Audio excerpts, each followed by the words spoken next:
Ladies and gentlemen, welcome back to another episode of the Take Your Shot podcast. On today's show, we discuss the Pistons' historic turnaround, the Warriors' strong start with Jimmy Butler, and the Knicks' struggles against top teams. That's all coming up and more on today's episode of the Take Your Shot podcast.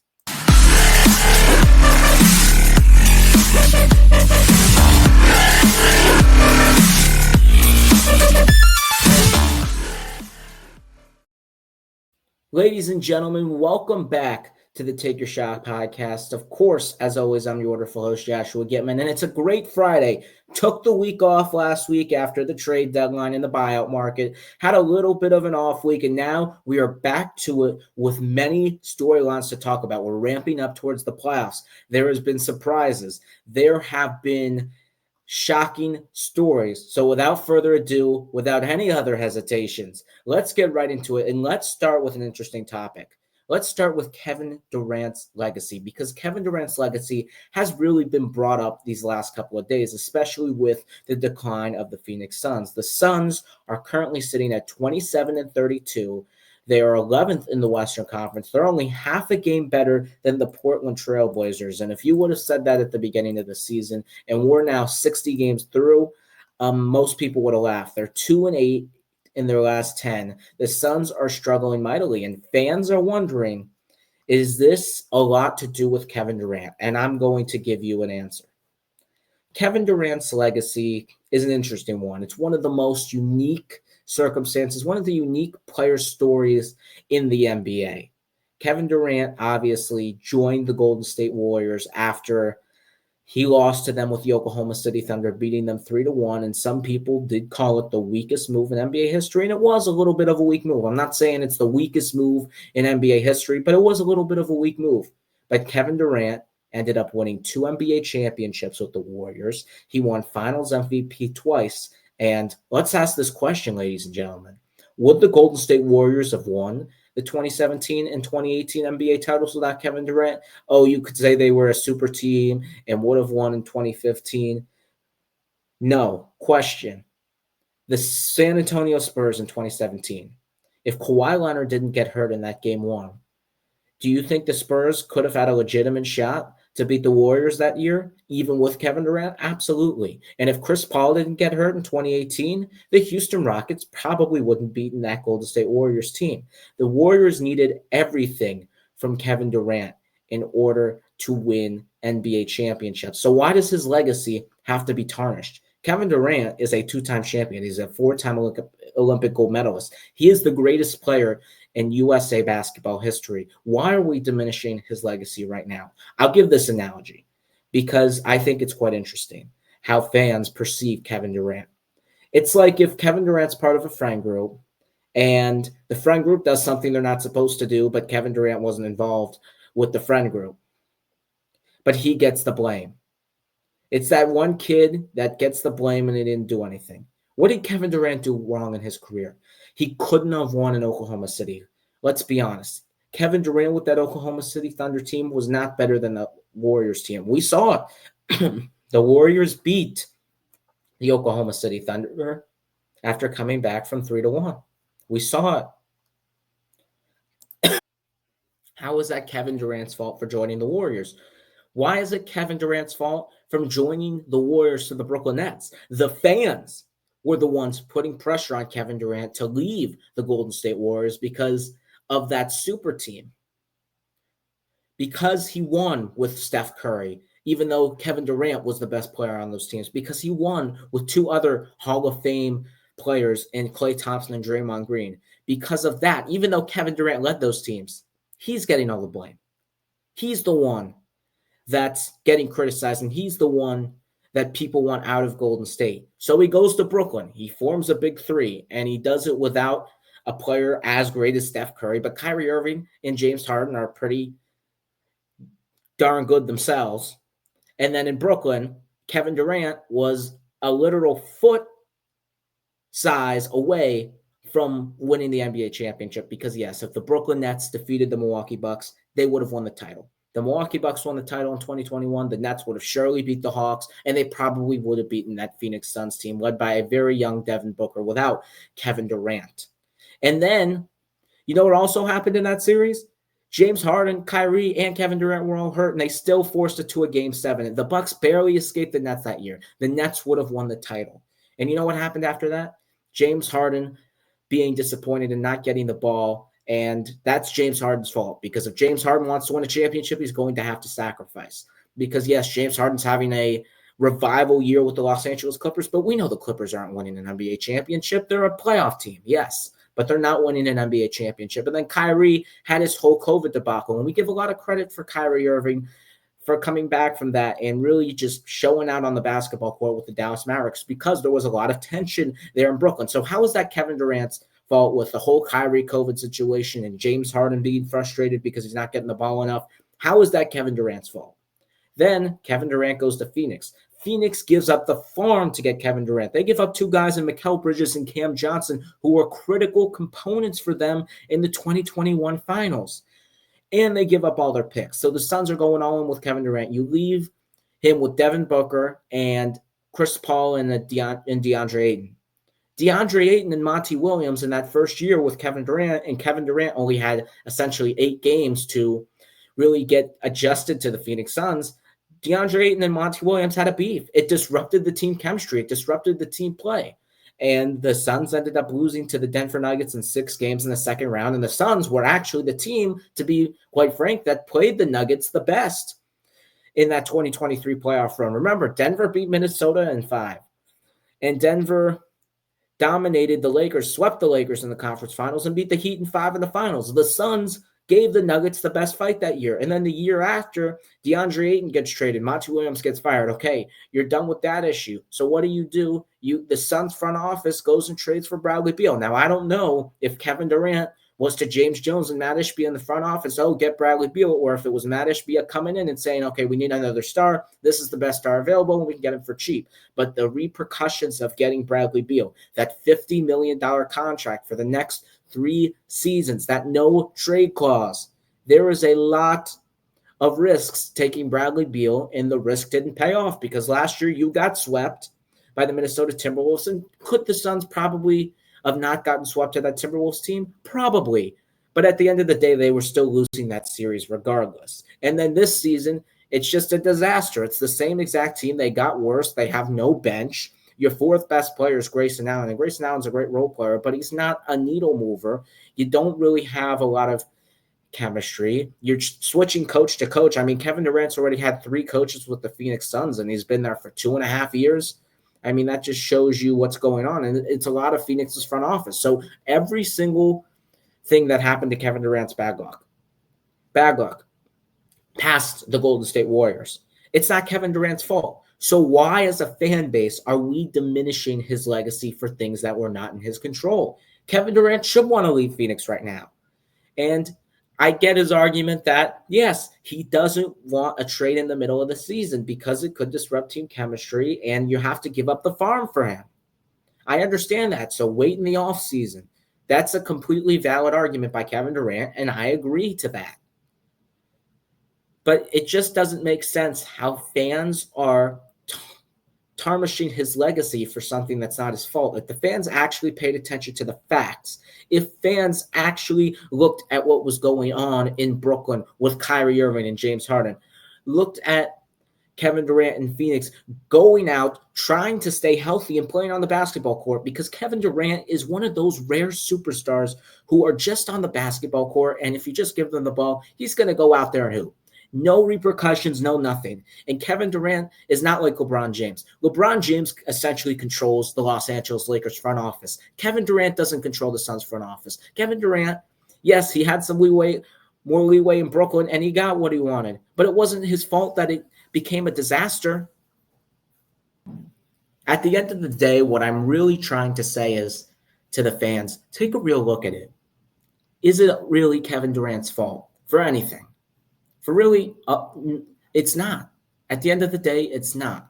And fans are saying, okay, why did he join the Warriors? And then now fans today are saying, okay, why did he ever leave the Warriors? He could have won so many championships. You're contradicting yourself.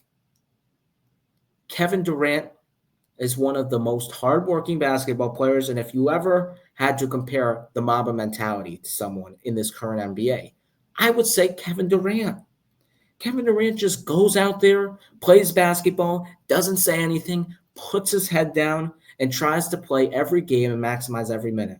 So Kevin Durant's legacy is defined. He's a first ballot Hall of Famer, a two-time champion, a four-time Olympic gold medalist. There is no reason why fans should be tormenting Kevin Durant. Kevin Durant has lifted teams to another level, and he would be an elevator for any team in the NBA. None of it is his fault, and I don't understand why fans are blaming it on him. But let's move on to a more upbeat topic, per se, and let's talk about the Detroit Pistons, because the Pistons are doing something that nobody could have thought they would have done at the start of the season. The Detroit Pistons are on an 8-game winning streak. Yes, you heard that right. The Pistons are on an 8-game winning streak. And they, the other day, just beat the Boston Celtics by 20 points at home. Shocking. And the Pistons, during this winning streak, had a lighter schedule. So this game against the Boston Celtics the other day was like a test. Okay, is this Pistons win streak legit? Are the Pistons actually a high-caliber team in the Eastern Conference? And they go out there and whoop Boston in the second half. It was tied at halftime, and then the Pistons took control from there, outscoring them by 13 in the third quarter. It was just phenomenal basketball by the Pistons, and this is one of the most shocking turnarounds we have ever seen in the NBA. The Pistons last season had the longest losing streak in NBA history at 28 games, the longest in NBA history. It was one of the worst streaks in sports history you would ever see. The Pistons had a franchise worst in wins losses last season, a franchise worst record last season, 68 losses in a 82-game season. And this season, already, we're only 60 games in. The Pistons have more wins this season so far than they did in their last two seasons combined. Think about that.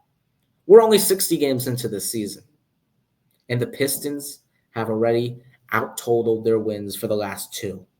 It is a historic turnaround, and there's a lot of credit to be given.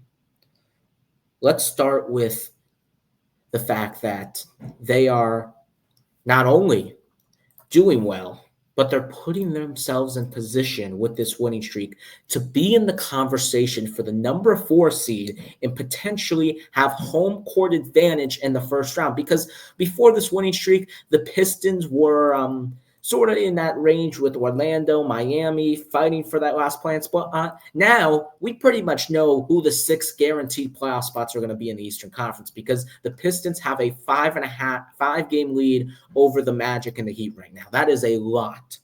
And the Pistons are only a half a game behind the 5-seed Bucks and a game behind the number 4 Indiana Pacers, who so far Detroit has the head-to-head over. Detroit has the same amount of wins as the number 4 seed in the Eastern Conference right now. And if they keep it up, they are going to get home court advantage, whether that is against the Pacers or the Bucks. And you've got to give a lot of credit to J.B. Bickerstaff, because J.B. Bickerstaff, after losing in the second round to Cleveland, bringing the Cleveland Cavaliers to a place they haven't been without LeBron in a very long time, the second round of the playoffs, putting up a decent fight against Boston. I know that was a 5-game series, and it looked like it was a bad series. It was a better series than people think. Because remember, Donovan Mitchell was out for games 3, 4, and 5, and it was 1-1 after game 2. Cleveland went into Boston and beat the Celtics in game 2, making a statement. And if Donovan Mitchell was healthy, that probably would have been a 6 or 7-game series against the Boston Celtics with J.B. Bickerstaff. And Jared Allen was out as well, as I mentioned. But instead, Mitchell was hurt. There was some close games, especially in game 3. It was very interesting that game 3 in that series, and Boston really was tested by a team that was health deprived in the playoffs, led by Garland and Evan Mobley. And now you look at the Cavs, obviously they're doing well, and you got to give credit to Kenny Atkins's staff. But J.B. Bickerstaff did a good job. He revived the Cleveland Cavaliers team. And you know what they did? They fired him. And obviously it's worked out well for them. But at the time, we thought, what was going on? What is Cleveland thinking? JB Bickerstaff was doing a great job for the Cavaliers. So then he goes to Detroit. He takes on that team, that team with a 28-game losing streak. And he has them now at 33-26. And Cade Cunningham is one of the top 10 players in the NBA right now. Yes, I said it. And yes, Kenny Atkinson right now, probably the favorite for Coach of the Year.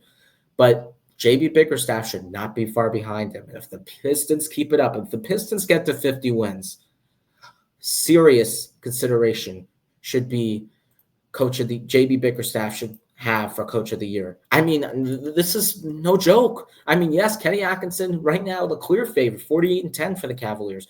But what JB Bickerstaff has done for a team that was 15th in the Eastern Conference for 2 consecutive seasons is incredible. The Pistons have not made the playoffs since 2019. They have not won a playoff game since 2008. The Pistons have not won a playoff game in nearly 17 years.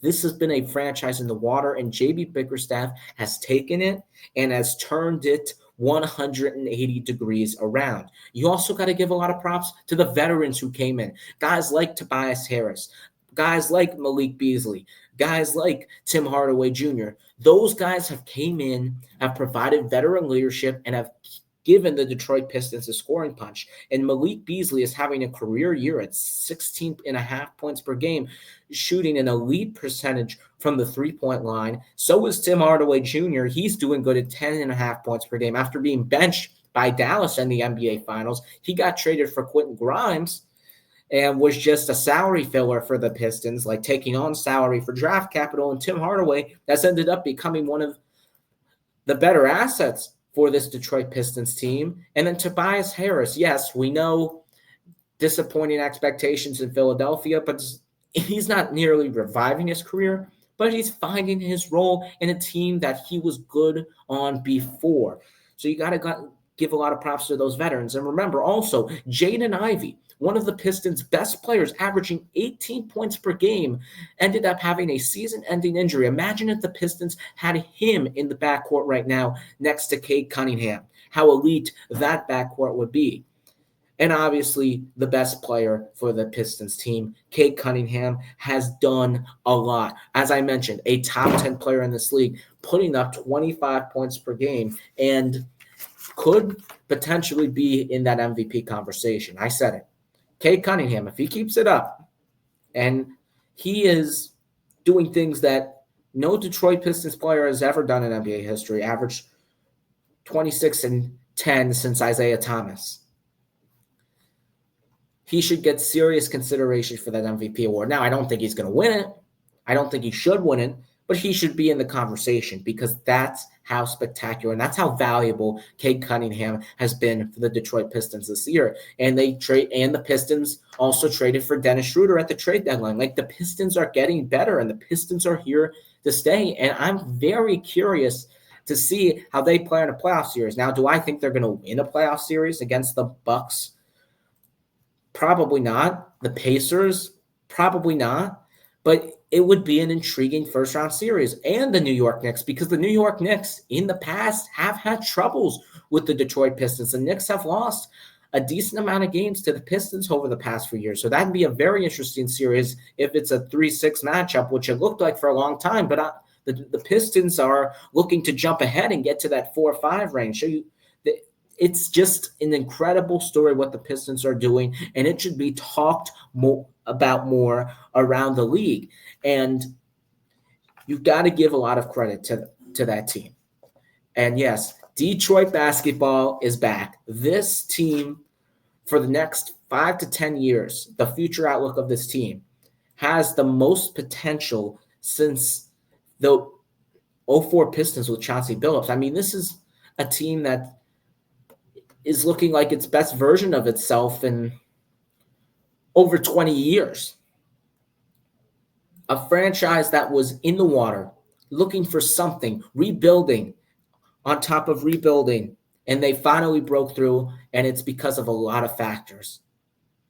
And Now they are in the conversation as a potential top 4 team in the Eastern Conference. And if you think about that at the start of the season, you would have called yourself crazy. And I did take the Pistons over because I had a feeling that they were going to be in that play-in conversation, but not solidifying themselves to be a playoff team and having potential home court advantage. And I'm looking at the spreads tonight for the NBA games because it is Friday as I'm recording this. And they are a favorite against the Denver Nuggets. Who would have thought that the Detroit Pistons at any point this season would have been a favorite against a Nikola Jokic-led Denver Nuggets team? I for sure didn't. So my point is, it's just something that's never really been done before, and we should be paying more attention to that team in the Motor City. But let's move on to some quick hitters here because there is a few quick stories I want to get to. Bobby Portis of the Milwaukee Bucks has been suspended for 25 games for violating the anti-drug policy. Portis tested positive for a drug, but according to his agent, he was given a wrong drug and by his assistant, and they were very similar in name, and Portis was unaware he was taking a drug that was banned on the NBA drug list. And now he gets suspended for 25 games, which is essentially for the Milwaukee Bucks most of the rest of the regular season. And that's a big hit for the Bucks because Bobby Portis is their glue guy. Bobby Portis is their sixth man, someone who comes off the bench, brings energy. The fans absolutely love him, and he averages 13.5 points per game. I mean, this guy, he's one of those guys, if your team's struggling on offense, he can provide you a spark at any point. And he can do it at all 3 levels. He can hit the three-point shot. He can attack the basket. He can pull up from mid-range. He can go in the post. Bobby Portis is one of those do-it-all players, and that's a big hit for a Milwaukee Bucks team that's trying to find its footing and have some consistency before the postseason. And yes, Milwaukee has played better as of late. They've won 7 out of 10. They're sitting in that 4, 5, now 6 conversation, and they could potentially host, and they're looking like they're going to have a rematch, with the Indiana Pacers in the first round. The Milwaukee Bucks need to find their footing, and putting him out of the mix is just not something that's very viable. And that's something that's going to ruin continuity. You just got Kyle Kuzma. You still have to put him into the mix. And yes, Kuzma has been decent for the Milwaukee Bucks, averaging 15.5 points per game for them. But at the end of the day, Bobby Portis is one of your core pieces. That's a huge loss. And I feel bad for Bobby Portis. I really do. It's not his fault. It's his assistant's fault. But at the end of the day, if you're Bobby Portis, you got to know what you're putting in your body. You've got to ask your assistant, okay, if I'm taking a drug for pain, which, yes, NBA players do on those rare occasions that they take heavy hit pain medication drugs, you have to make sure that that drug is not on the banned drug list. Because 25 games is a huge chunk of the season. That's a lot of money coming out of your pocket. That's you sitting for months not playing basketball. Bobby Portis has to be more careful when taking something. And yes, I do feel bad. Once again, I feel bad. Yes, there was a mix-up. But at the end of the day, you've got to be cautious. You're an NBA player. You know the repercussions of taking a drug that you're not supposed to take. So all I'm saying is be careful. It's a big loss for the Milwaukee Bucks, and I hope he gets back on the court soon because Doc Rivers is trying to figure this all out, and there's a lot of pressure on the Milwaukee Bucks to succeed in this postseason because if they don't, what's going to happen with Giannis? Because if Giannis doesn't view the Bucks as contenders, will he want to stay there for the long term? Damian Lillard's getting older as the days go, and yes, Damian Lillard's still an all-star caliber player, but at the end of the day, he's not the same player that he was. So the question is, where do you go from here if it's another first-round exit for the Milwaukee Bucks? And they are going to be healthy for this postseason run, most likely. No Giannis being hurt for the 3rd consecutive year or whatever it is. But at the end of the day, Milwaukee has to succeed. And this is just a roadblock into a heavily pressured year for that organization. That's all I'm saying. So if I was Bobby Portis, I would have been a little bit more cautious. But They do get him back at least 4 games before the season ends, has time to ramp up there. Even if the Bucks are not playing for anything, they'll probably end up playing Bobby Portis to get back into it. And we will see where the Bucks go in the postseason, because I will be very curious, especially if they do end up winning a first-round series as a 4-5 and getting to play a unproven Cleveland Cavaliers team with an NBA champion in Giannis Antetokounmpo and a proven superstar in Damian Lillard. That would be an interesting series as well. So Milwaukee's path in the playoffs, I'm very curious to see, but this is just, once again, another roadblock for them. But let's go on to another quick hitter here, as it was announced officially that Greg Popovich, the San Antonio Spurs Hall of Fame head coach, will be out for the remainder of the regular season. And Greg Popovich had a stroke in November. Mitch Johnson was put as the interim head coach, and now Popovich announces that he will not be returning, but he hopes to return in the future. But it is a future that is uncertain for a head coach that created a dynasty in San Antonio with Tim Duncan, with Tony Parker, with Manu Ginobili, winning 5 NBA titles, 03, 05, 07. I forgot about the 1999 NBA title and the 2014 title. The San Antonio Spurs will be known as one of the best teams. Now the San Antonio Spurs, after Kawhi Leonard left, have been in a rebuilding phase, obviously lucked out with the number 1 pick, getting Victor Wembanyama, and just traded for De'Aaron Fox at the trade deadline. And Wemby's out for the remainder of the season with blood clots, which is a very scary sign. But the San Antonio Spurs are moving in the right direction. They're building around a generational prospect in Wembanyama, adding De'Aaron Fox next to him, providing great young pieces in Stephon Castle, Keldon Johnson, and many more and Devin Vassell, and many more that I'm probably not saying. But the Spurs are moving in the right direction. And Popovich can be that coach to guide them in that right direction as he enters retirement. And we know Popovich is probably down to his last few years coaching anyway, because he has been doing this for a very long time, and he has been doing this at an elite level for a very long time. But it's just sad to see, because he is one of the, if not the greatest NBA head coach of all time. He has done a lot for this league. He has won a gold medal in 2020. And now the Spurs move on to a different direction. And I do think Mitch Johnson has done a fairly decent job for the Spurs. I mean, they've lost a couple of games now that Victor Wembanyama is out of the mix, and they've now are 3-7 in their last 10. But Mitch Johnson has relatively done a decent job for the San Antonio Spurs at 22-30. I didn't expect the San Antonio Spurs to make the playoffs. I thought they'd be in that play-in conversation, which for a while this season they were. Now they're 5.5 games out of the play-in, and most likely their season will come to an end before the play-in tournament. But the Spurs are moving in the right direction, and it is sad to see Greg Popovich go, but I'm just very curious to see if he is going to return. And I really don't know the answer to that. I hope he returns. I hope someday that next season that he comes back, but it's uncertain. But again, I do like the direction Mitch Johnson has been taking this team, matching the timeline of the San Antonio Spurs. I don't have a problem with that. I think he has a good coaching staff around him, including former Philadelphia 76ers head coach Brett Brown. And there's a lot to look forward to for the Spurs team. It's going to be a process. It's going to take a long time. But the Spurs are always going to be on the lookout for a move. They have a lot of draft picks. They have some of those Atlanta draft picks from the DeJounte Murray trade. They have young assets they can trade to get better. And obviously, even though Victor Wembanyama is young, he is a generational prospect, and you should take advantage at every single moment you have him.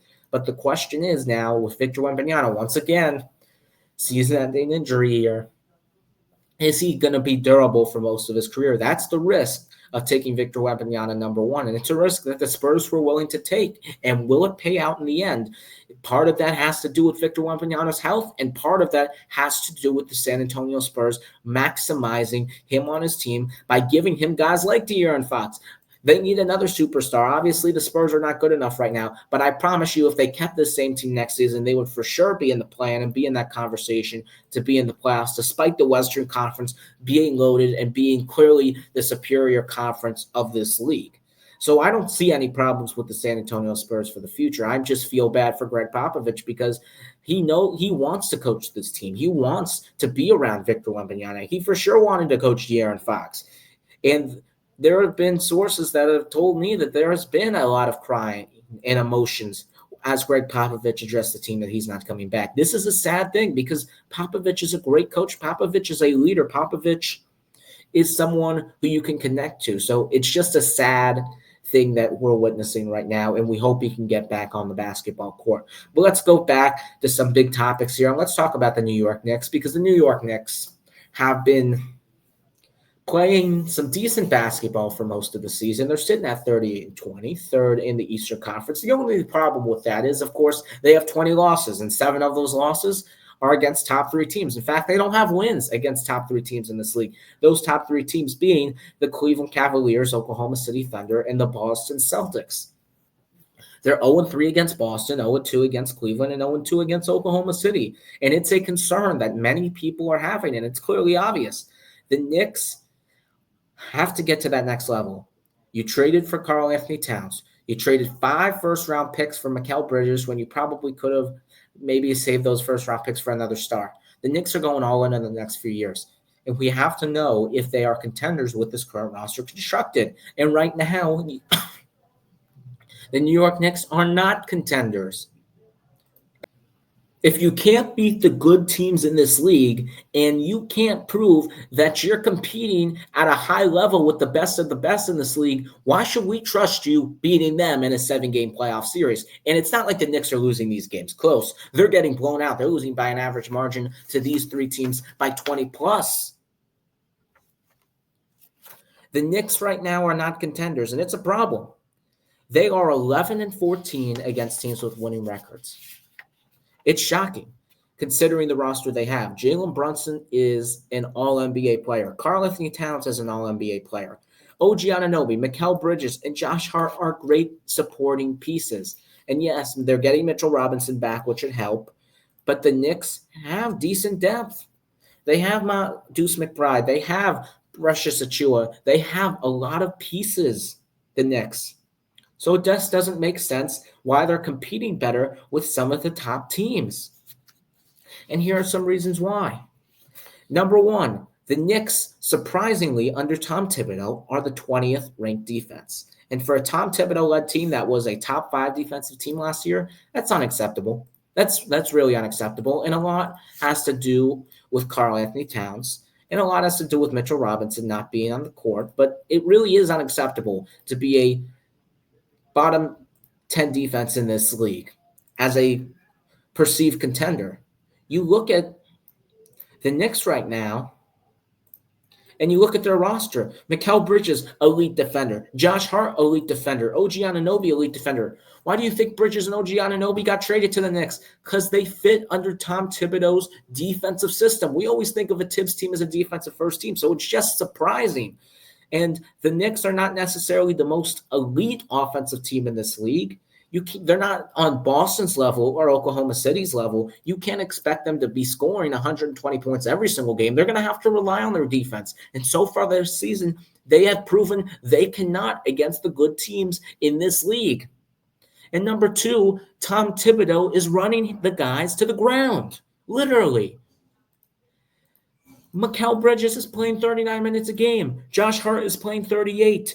Anunoby is playing 37. Towns and Brunson 36 each. He is not playing his bench. Thibodeau is running these guys to the ground in the regular season. And this has been a problem with Tom Thibodeau. And I understand that's his philosophy.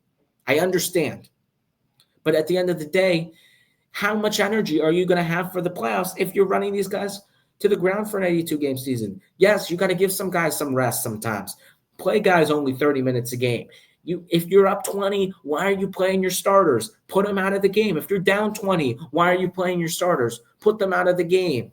It just doesn't make sense to me why Tom Thibodeau continuously runs his players to the ground, and obviously it doesn't lead to success in the playoffs. Doesn't he realize he needs to change his philosophy? Like, I mean, come on. Like, Derrick Rose, right? Thibodeau coaching him in Chicago. The Bulls are up 11 with under a minute to go in a game that they have locked up. And you know what Thibodeau does? Let's go, Derrick, attack the basket. Go attack the basket, Derrick Rose. You know what happens? Brutal, major injury. And Derrick Rose's career is altered. That Derrick Rose that won MVP, that guy's career is altered. And he was never the same. And the Bulls were never contenders. And they still haven't been contenders since. If he didn't learn from that, we're never going to expect him to learn. So I don't know why I keep bothered trying. I really don't. I really, really don't. And then the third thing, Karl-Anthony Towns. You got to prove that you're going to be a number 2 on this championship team, because you didn't prove it in Minnesota, because you mightily struggled in the postseason against the Dallas Mavericks in the conference finals. And in this season, when you're playing good teams, you're struggling as well. I watched the full game against the Celtics, even though it was a blowout. And the Knicks did make a little bit of a push, but for the most part, it was a blowout. Karl-Anthony Towns did not score his first point until late in the third quarter. He had 5 points at halftime. That's just not going to get it done. It's not going to get it done. And Karl-Anthony Towns isn't even getting guarded by the best player, by the big guy. He's getting guarded by Tatum. And yes, Tatum's 6'11". He's not getting guarded by Porzingis, though. Karl-Anthony Towns should attack the basket, but he's missing easy shots. He's making stupid turnovers. He's not thinking defensively. Karl-Anthony Towns has to step up and has to be better. This is New York, baby. These are the lights. You're playing in the Mecca. You're playing in Madison Square Garden. This isn't the Target Center. No offense to Minnesota and their organization. This isn't the Target Center. This is the Garden. You've got to step up big. This is the best Knicks team on paper in a very long time. And this Knicks team legitimately, if they played up to par, has a shot at getting out of the East. But right now they are not. And part of that is because of Karl-Anthony Towns against good teams. And for the most part, Karl-Anthony Towns has had an elite season. He's been an all-star. He's played good against the bad team. He reflects what the Knicks are. Very elite against the bad teams and not good and subpar against the good teams. Brunson's there. Brunson's balling out. Josh Hart's playing great defense. Those two are playing well. But other than that, Karl-Anthony Towns isn't playing great. Mikal Bridges hasn't really played up to par after having career years with Brooklyn. OG Anunoby can't stay healthy. And I get it. The Knicks have had a lot of injury issues in the past. They probably would have made the conference finals last year if fully healthy in that 7-game series against the Indiana Pacers, but they didn't. And this year they're hurt once again. Part of that's because Thibodeau's running to the ground. Part of that is bad luck. But at the end of the day, if the Knicks are healthy in the playoffs, there should be no reason why they shouldn't be a Cavaliers team. But the problem is they're not going to play the Cleveland Cavaliers. They're going to play the Boston Celtics in the 2-3 matchup. And from what we've seen from the New York Knicks against the Boston Celtics in the past, do we really believe the Knicks are winning even 2 games in a 7-game series? I don't. I pick Celtics in 5. Yes, maybe Jalen Brunson will have one of those montage games in the Garden. But other than that, the Celtics are just flat out better. They perform better in the postseason. They proved that last season. They're champions. They're proven. The Knicks are unproven. Karl-Anthony Towns is an unproven player. Mikal Bridges, OG Anunoby, unproven. Brunson's proven himself in the postseason before. We need to see those other guys play up to par. And nobody believes they could do it against the Boston Celtics. And the Knicks better fix their act soon.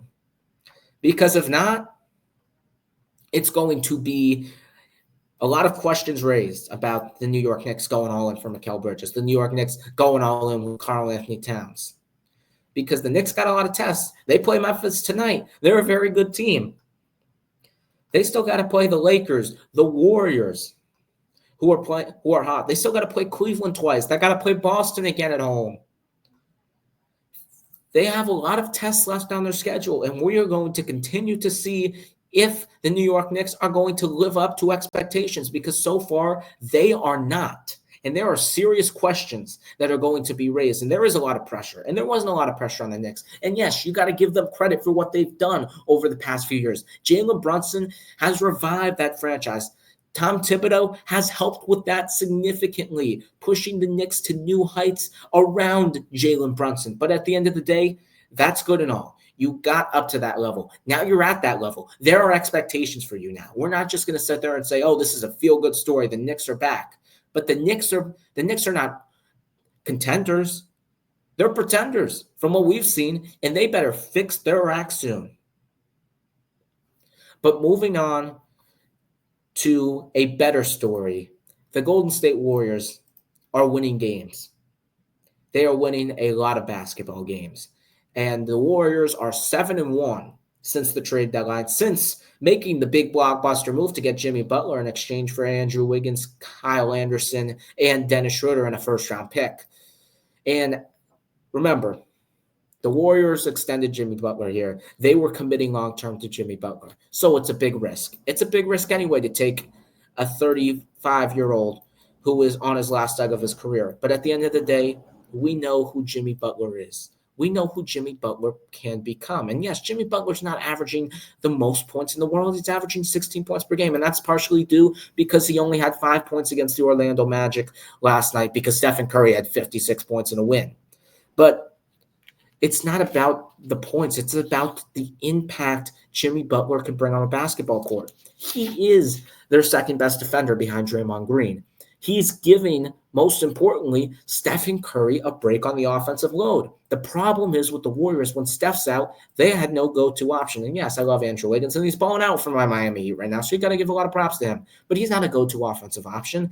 He's not a guy you can fully rely on to say, take me there the whole time. Jimmy Butler is, and he's taking off that load from Steph so Steph can have more energy. Steph can have more legs under him, and when he comes in, he is not necessarily getting all the attention. That's why Steph Curry went off for a 56-point game, because Jimmy Butler is getting a lot more attention now, and it has helped the Warriors significantly. And the Warriors, who were sitting in 10th place, really on the verge of getting out of the play-in tournament, are now sitting in a very comfortable position at 7th place, firmly in the play-in tournament, 5 games ahead of the Phoenix Suns, who are out of the play-in tournament, and the Warriors now are only half a game out of 6th place. And remember, 6th place guarantees you a spot in the playoffs. And with Jimmy Butler now in the mix, you never know what could happen. With Steph Curry in the postseason and playoff Jimmy, that Warriors team is dangerous. That Warriors team is the team that you don't want to play in the first round. There is a collision course with the Warriors right now. If they played today, they would play the Memphis Grizzlies. I'm taking the Golden State Warriors. No offense to Memphis. Not enough experience. Unproven John Morant. Steph Curry and Butler are proven. I'm taking the Warriors. Maybe Memphis has the better roster, but the Warriors have the better 2 players in the postseason. And that's the scary thing, because we know what Butler can do in the postseason. He can elevate himself to be a number 1 option. He is a top 10 player. And with 2 top 10 players in the postseason, the Warriors may have a shot. Not saying they're going to win. I don't think they're winning at all because of the roster around those 2. But they have a shot because of what we've seen from Steph Curry, and most importantly, their acquisition, Jimmy Butler, in the postseason with the Miami Heat. And what's most important here is Jimmy Butler is elevating the play of the other guys on the team. You look at a guy like Quentin Post. Does anyone know who Quentin Post is? I don't think a lot of people do. He's the backup center for the Golden State Warriors right now, as the Warriors are going small. Backup for Draymond Green. Quentin Post is averaging 8.2 points per game. He didn't play to start the season. He's been playing as of recently, especially with Jonathan Kuminga being out. And Quentin Post had 18 points against the Orlando Magic last night. And you want to know why? Because Jimmy Butler's setting him up. Jimmy Butler's creating offense for him. That's why. He had 18 points against the Chicago Bulls as well in Jimmy Butler's debut. You want to know why? Because Jimmy Butler's setting up for him off that bench. The second unit ran by Jimmy Butler featuring Quentin Post has been thriving. Also, Brandon Pajemski has played a lot better. We thought he had a sophomore slump, but now with Jimmy Butler in the mix, he's sort of reviving to what he was in his rookie season. He had 21 points against the Sacramento Kings, 17 against the Mavericks in a win, 18 points against the Houston Rockets. I mean, Brandon Pajemski has looked like the player he was last year, being in that Rookie of the Year conversation. Jimmy Butler is elevating this team, not only with his presence, but he's bringing other players up. He's bringing the vibe of the locker room up, and that's how Jimmy Butler is as a player. And you got to give a lot of credit to him because obviously that situation in Miami, my team, it ended ugly. And I don't know what happened. And I'm not going to point fingers at anybody. Do I think you should pay Jimmy Butler that much money at his age? Absolutely not. No. And do I think Jimmy Butler should have an attitude under contract? No. But do I think Jimmy Butler had a right to saying you didn't give me stars with the Miami Heat? Absolutely. So I don't know who's right, who's wrong. It's a little bit of both. That happened. I think he should have handled it better. And nobody knew how Jimmy Butler was going to approach this Warriors trade because everybody thought Jimmy Butler's preferred destination. It was reported by everyone. I think everyone in the league thought Jimmy Butler was doing whatever it took to get to the Phoenix Suns. And the Suns could not find a third team to take on Bradley Beal.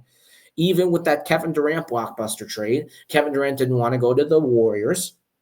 So Butler ends up in Golden State, and he's happy. He signs the extension. He's having the time of his life. He's taking young guys like, as I mentioned, Pajemski and Quentin Post under his wing, and he's having a fun time with Draymond and Steph. And it's just good to see him back on the basketball court because he is a top 10 player in the postseason. He is still a top 25 player in this league in the regular season. Butler has changed this Warriors team and has changed the complexion of their season. And until the Warriors keep winning, they are going to be in the playoff picture. Now, they're still a little bit far off from the Houston Rockets sitting at 5, but they are in that mix for that last playoff spot. They have the same amount of wins as the Clippers. They're only one loss behind for that 6th spot. So what the Warriors are doing now with Jimmy Butler has been really good. And what's even great for the Warriors is Jonathan Kuminga will be coming back in the mix as well. Jonathan Kuminga has been hurt for a while, and I think Kuminga reminds me a lot of Jimmy Butler, attacking the basket, a great defender, a two-way player.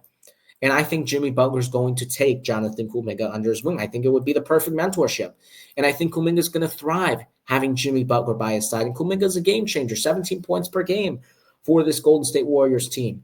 Buddy Hield's getting back to where he was at the beginning of the season. It has been great vibes with the Warriors, and they look to continue that as they have some more tests coming up. Yet they have the 76ers tomorrow. They play at New York in the Garden, which is going to be a big-time matchup. They play the Denver Nuggets.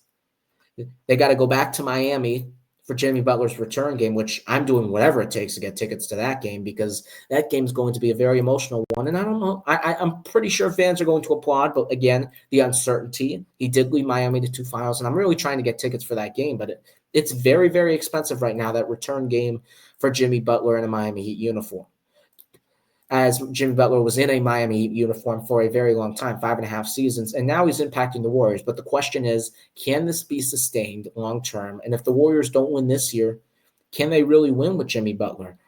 Did they luck out? Because it is a big risk by the Golden State Warriors. But we are going to see how they perform in the postseason. But so far, so good for the Warriors. They have a relatively favored schedule, but they do have some tests on there. And we will see how they perform. And you never know. They could make a run at a 4 or 5 seed and getting home court in the first round. The Warriors may be back, and they may be contenders by the end of the regular season. You never know. That's the impact of Jimmy Butler, and you've got to give him a lot of props. You got to give Mike Dunleavy Jr., Butler's former teammate, a lot of props for taking the risk of trading for him and giving him that long-term money. Obviously, the long-term part may not work out, but trading for Jimmy Butler and it being successful so far, you got to give props to Mike Dunleavy Jr. and this Warriors organization for incorporating him in. And that is the show for today. We had a lot to talk about, a lot of interesting topics as the NBA progresses. We have a lot of storylines to get to. We are getting to that point where now it's the push for the playoffs. We've got 20, 23, 24 games left in the regular season now, and it's going to be exciting times in the NBA. And I hope you stick along with me on this journey. And remember, playoff time, we have 3 episodes a week. It's getting to that point. We are imagining playoff scenarios in our heads. We are looking at the standings, saying which team should tank, which team should not, what's going to be the play-in picture, what's not. It's that time of year, baby. It is basketball time. We are getting to March. And yes, March Madness with college basketball, but March is the month where basketball ramps up. It is that time. The NBA is getting towards its peak, And there will be a lot more storylines as we progress toward the end of the season. Thank you so much for watching. Remember, follow me on Instagram at take_you_shot_podcast_. Again, that's at take_you_shot_podcast_. And tell me how you would have taken your shots on my takes. That's all my shots for this week. We will see you next week as we continue on talking about all things NBA.